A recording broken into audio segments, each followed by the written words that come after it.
যে আপনারা গতকালকেও এসে এখানে প্রশাসনের দৃষ্টি আকর্ষণ করেছেন, জেলা প্রশাসকের দৃষ্টি আকর্ষণ করেছেন। আমরা বিশ্বস্ত সূত্রে আরও জানতে পেরেছি যে এখানে জেলা প্রশাসক মহোদয় আসবে।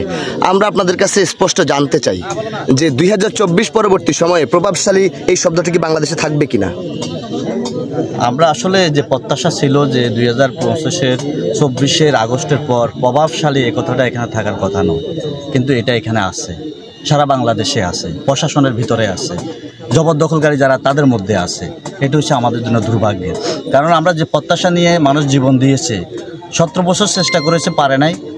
17 বছরের চেষ্টার যে প্রতিফলন জুলাই আগস্ট আন্দোলনে সেটা প্রতিফলিত হয়েছে, কিন্তু আমাদের যে জনগণের যে প্রত্যাশা, সে প্রত্যাশার কোনো প্রতিফলন তেমন কিছু ঘটে নাই। ফ্যাসিস্ট বিতাড়িত হয়েছে, কিন্তু ফ্যাসিজমের বিতাড়ন এখনো হয় নাই।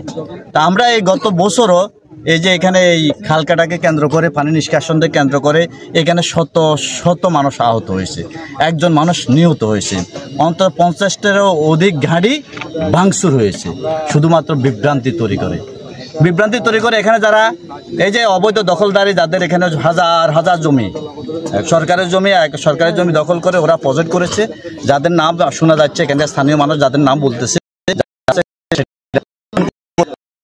যারা যাদের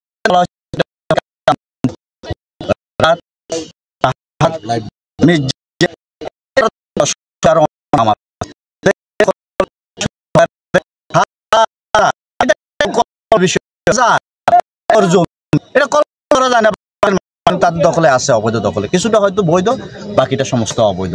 তাদের দখলদারিত্বের কারণে আমাদের যে মূল খাল, নোয়াখালী খাল, এই নোয়াখালী খাল একেবারে বড় অংশে, শেষাংশে বড়টা দখল করে ওরা প্রজেক্ট করেছে, যার কারণে আমাদের মূলত এই দুর্দশা না, এই দুর্দশা আমাদের হওয়ার কথা না। কিন্তু গত 1 বছরে এই নোয়াখালী প্রশাসন তাদের কাছ থেকে এক তাদের খাস জমি উদ্ধার করে নাই। কেন করে নাই সেটা ওনারা ভালো জানেন। কেন তাদের এত ভয়, অথবা কেন তাদের এই লোভ, দুইটা হতে পারে, হয়তো ভয় করেন নাই অথবা লোভের কারণে ওনারা হস্তক্ষেপ করেন নাই। কিন্তু আমরা ওনাদেরকে বলবো, দ্রুত সময়ের ভিতরে সরকারের খাস জমি আপনার সরকারের নিয়ন্ত্রণে নেন। আমাদের নোয়াখালী খাল, যেখানে ওই যে প্যাসিস্টের সহযোগী যারা যেখানে নোয়াখালী খালকে শেষ প্রান্তে দখল করে যারা প্রজেক্ট করেছে, তাদের সেটাকে সে জমি উদ্ধার করে নোয়াখালী খাল খননের ব্যবস্থা করুন, তবে আমাদের মূল সমস্যা। তবে হ্যাঁ, ওই খাল খনন করতে গেলে আমাদের অনেক অর্থ বরাদ্দের প্রয়োজন আছে, একটু সময়ের প্রয়োজন আছে, যার কারণে গত বছর এখান থেকে এই যে খালকাটাকে কেন্দ্র করে, বাঁধকাটাকে কেন্দ্র করে একটা অঘটন ঘটেছে, পরিবেশ বিনষ্ট হয়েছে। তবে পরবর্তী সময়ে আমরা এখানে যোগাযোগ করেছি, আমাদের নেতৃবৃন্দ আছে, স্থানীয় নেতৃবৃন্দ আছে, কালকেও এসেছি, স্থানীয় শতাধিক মানুষের সাথে গতকালকে আমরা বৈঠক করে গেছি।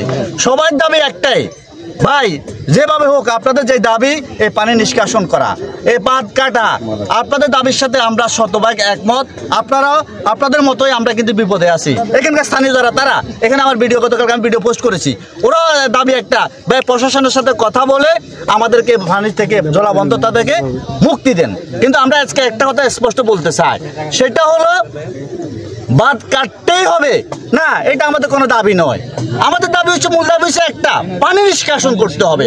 এখন কি আপনারা বাঁধ কেটে পানি নিষ্কাশন করবেন, নাকি পাইপ দিয়ে পানি নিষ্কাশন করবেন, নাকি এখানে এই দিক দিয়ে না হয়ে বিকল্পভাবে কেটে দিয়ে পাইপ দিয়ে পানি নিষ্কাশন করবেন, সেটা প্রশাসন সিদ্ধান্ত দিতে হবে।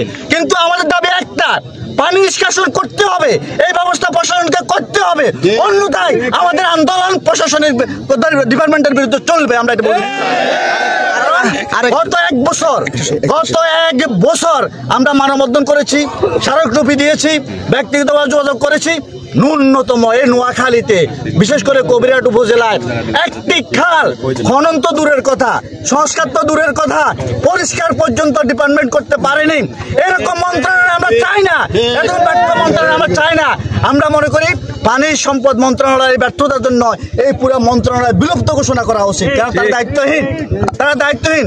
আজকে একটি কথা স্পষ্ট বলে দিতে চাই, এই এলাকায় যারা প্যাসিস্ট আছেন, যারা গত 18 বছর অবৈধভাবে খাস জমি দখল করে আমাদের পানি নিষ্কাশন ব্যবস্থা বন্ধ করে দিয়েছেন, অথবা যারা গত বছর এখানে ষড়যন্ত্র করে বিভ্রান্তি তৈরি করে এখানে এই যে বড় আকারের সংঘাত সৃষ্টি করাতে আপনারা সহযোগিতা করেছেন, আপনারা উস্কানি দিয়েছেন, তাদেরকে স্পষ্ট বলে দিতে চাই, আর যদি বিন্দুমাত্র উস্কানির অভিযোগ আপনাদের বিরুদ্ধে আসে, বিন্দুমাত্র আপনারা ষড়যন্ত্র করেন এই পানিবন্দী মানুষগুলোকে মুক্তি করার ক্ষেত্রে যদি ন্যূনতম ষড়যন্ত্রের প্রমাণ পাওয়া যায়, তবে আপনাদেরকে বলে দিচ্ছি আপনাদেরকে উচিত শিক্ষা দেওয়ার ব্যবস্থা করা হবে।